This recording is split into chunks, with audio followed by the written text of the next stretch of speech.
Question about EDSA revolution. What do you mean, Kuis? 1 to 2 million ang taong sumali sa EDSA. Lahat yon nakipaglaban to stop the dictatorship. Bakit? Yung 1 to 2 million ba yon represents the whole Filipinos? Hindi, di ba?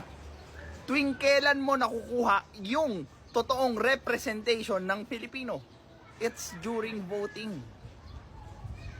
Di ba? And, sige, sabihin na naman kasi nagkadayaan ng botohan. Okay, fine. But there's a due process. There's a due process on which we can peacefully resolve yung sinasabi nyong dayaan. Diba? Tapos, imagine this imagine if ever nung nagprotesta si Marcos Jr. nung natalo siya ni Lenny. And hindi dinaan ni Marcos Jr. sa due process yung pagprotest niya. Dinaan niya sa rally-rally, ganon. Dinaan niya sa EDSA revolution. Do you think that would be okay? Now, another thought.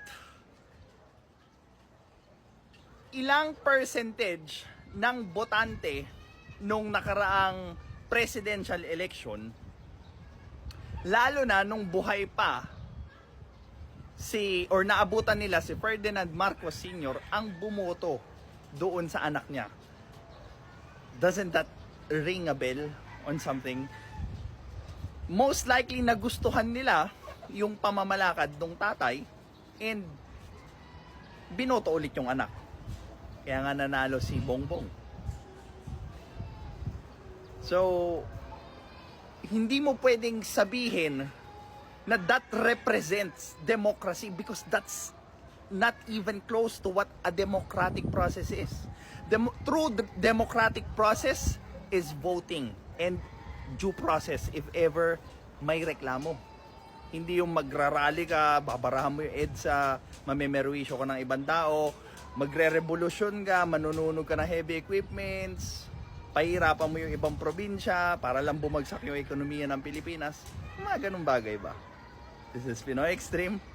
Have a good day.